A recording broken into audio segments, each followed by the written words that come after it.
बहुत समय पहले एक नदी के किनारे एक किसान अपनी पत्नी और 3 पुत्रों के साथ रहता था। तीनों पुत्रों का विवाह हो चुका था और पूरा परिवार आपसी प्रेम और सुख शांति से रहता था। किसान का सबसे छोटा पुत्र कार्तिक खेती बाड़ी में रुचि रखता था। उसे अपने पिता के समान मेहनत करनी पड़ती थी। मजदूरों को संभालना, उपज को एकत्र करना और सही खरीदार ढूंढना, ये सभी कार्य कार्तिक के जिम्मे में होते थे। वहीं किसान के 2 बड़े बेटे ध्रुव और विकास अन्य क्षेत्रों में कार्यरत थे। ध्रुव ज्योतिष में पारंगत था और आसपास के लोग उससे सलाह लेने आते थे। दूसरी ओर विकास एक सफल व्यापारी था। इन दोनों की कमाई अच्छी थी, लेकिन एक दिन किसान की तबीयत खराब हो गई।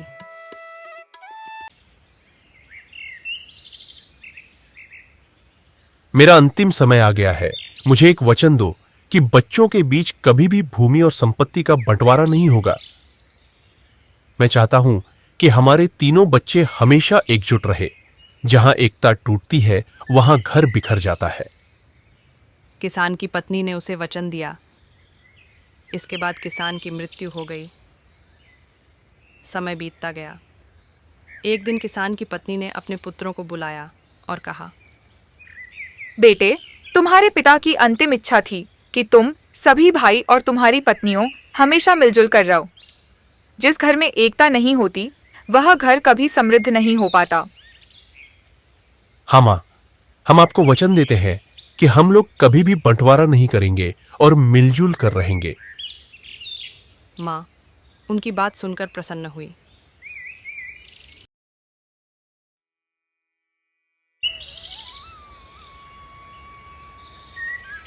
ध्रुव और विकास अपनी कमाई से आरामदायक जीवन जी रहे थे, लेकिन कार्तिक, जो कठिन परिश्रम करता था, उतनी कमाई नहीं कर पाता था। समय के साथ ध्रुव और विकास अपने वचन भूल गए और अपनी पत्नियों के साथ ऐसो आराम का जीवन जीने लगे। कार्तिक की पत्नी घर पर रहकर ही अपनी आजीविका चलाती थी। उसे ना घूमने का अवसर मिलता था, न अपने मन के शौक पूरे करने का। जब वह अपने बड़े जेठ और जेठानी को आरामदायक जीवन जीते देखती तो उसका दिल भारी हो जाता। वह सोचती, हम तो आज भी पिता के दिए वचनों का पालन कर रहे हैं, लेकिन हमारे दोनों बड़े जेठ और उनकी पत्नियों ऐसो आराम का जीवन जी रहे हैं। किसान के छोटे बेटे की पत्नी जब अत्यधिक उदास हो गई तो एक शाम जब कार्तिक घर लौटा तो उसने उससे कहा, मेरे भाई ने हमें पत्र भेजा है। उसने हमें अपने घर आने का निमंत्रण दिया है। कुछ समय पहले ही उन्होंने नया घर बनाया था और उसमें गृह प्रवेश समारोह है। वह चाहता है कि हम कुछ दिनों के लिए वहां ठहरें। देखो, खेत में बहुत काम रहता है। मेरे पास इतना समय नहीं है कि तुम्हारे साथ तुम्हारे मायके जा सकूं। यदि मैं तुम्हारे साथ गया तो खेती का काम बिगड़ जाएगा। ठीक है, हम तो हमेशा इसी घर में पड़े रहेंगे। हमारे मन की कोई इच्छा नहीं है। ठीक है, मैं तुम्हारे जाने का इंतजाम कर देता हूं, लेकिन मैं नहीं जा पाऊंगा। यदि हम जाएंगे तो दोनों साथ जाएंगे, वरना कोई नहीं जाएगा। जैसी तुम्हारी मर्जी, जाना है तो जाओ, नहीं तो मत जाओ। क्या हमने ही घर और खेत के काम करने का ठेका ले रखा है? घर और खेत का सारा काम हम दोनों करते हैं और आपके बड़े भाई अपनी पत्नियों के साथ ऐसो आराम का जीवन जी रहे हैं। क्या आपने कभी सोचा है कि मेरा भी मन करता है कि मैं भी थोड़ा सुकून का जीवन जीऊं? जब उन्हें केवल अपने सुख दुख की परवाह है तो हमें उनकी क्यों करनी चाहिए? यह तो अन्याय है। अब समय आ गया है कि संपत्ति के बंटवारे की बात शुरू की जाए। पत्नी की बातों से कार्तिक का मन विचलित हो गया। कार्तिक को महसूस हुआ कि उसकी पत्नी सही कह रही है। उसने तय किया कि वह इस मुद्दे को अपने भाइयों और मां के सामने रखेगा।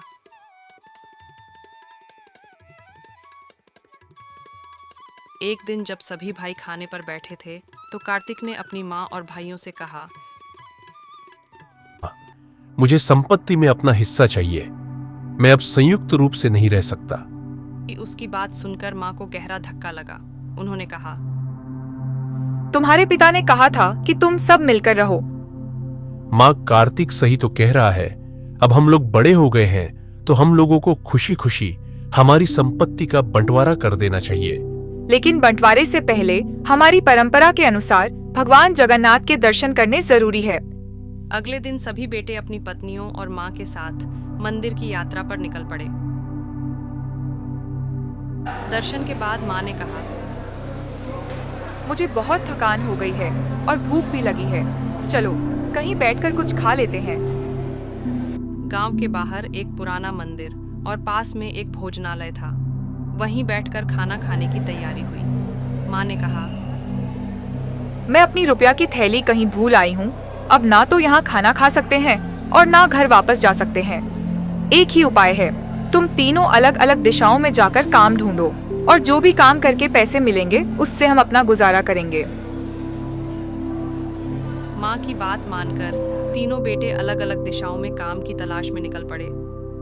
कार्तिक चलते चलते एक ऐसे स्थान पर पहुंचा जहां कुछ लोग गंभीर चर्चा में डूबे हुए थे। उसने उनसे पूछा, आप सब इतने चिंतित क्यों हैं? क्या मैं आपकी कोई सहायता कर सकता हूं? हमारी जमीन बंजर हो गई है और इनमें बीज अंकुरित नहीं किया जा सकता, लेकिन हमें फिर भी राजा को कर चुकाना पड़ता है।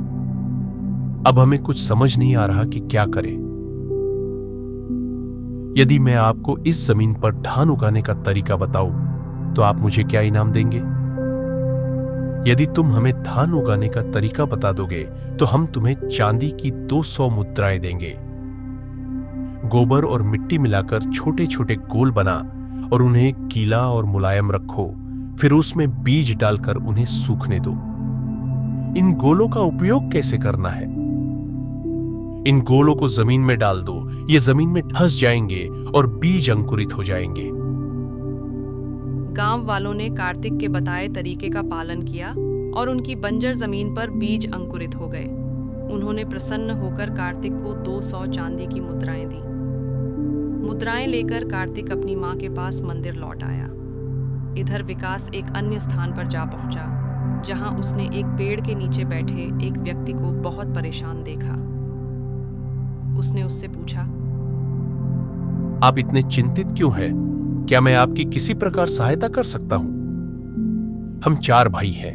हमारे पिता ने अपनी संपत्ति का बंटवारा कर दिया था, लेकिन एक काली बिल्ली थी जिसे बांटना मुश्किल था। हमने तय किया कि बिल्ली हम सबके साथ रहेगी और उसकी टांगें बांट ले।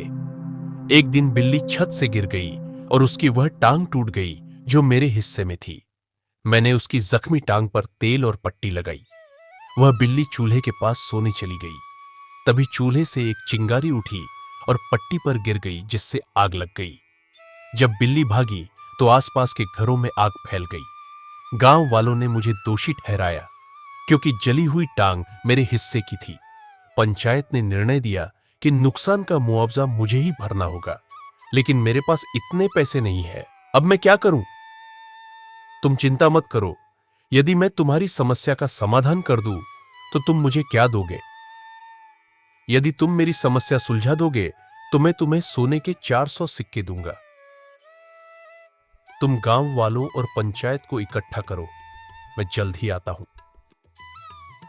विकास के कहने पर वह व्यक्ति गांव के सभी बड़े बूढ़ों और पंचायत को बुला लाया। यह सत्य है कि आग बिल्ली की वजह से लगी। यह भी सत्य है कि उस जख्मी टांग पर तेल और पट्टी लगी थी। लेकिन क्या आपने सोचा कि बिल्ली अपनी टूटी हुई टांग से नहीं भाग सकती? वह केवल अपनी सही 3 टांगों का इस्तेमाल करके भागती तो आग फैलाने की जिम्मेदारी टूटी हुई टांग पर नहीं, बल्कि सही टांगों पर जाती है।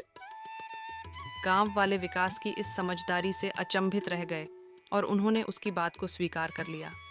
फैसला हुआ कि सही टांगों के मालिक ही मुआवजा भरेंगे। इस निर्णय से वह व्यक्ति बहुत खुश हुआ और उसने वादे के अनुसार विकास को सोने के 400 सिक्के भेंट किए। विकास भी मुद्राएं लेकर अपनी मां के पास मंदिर लौट आया।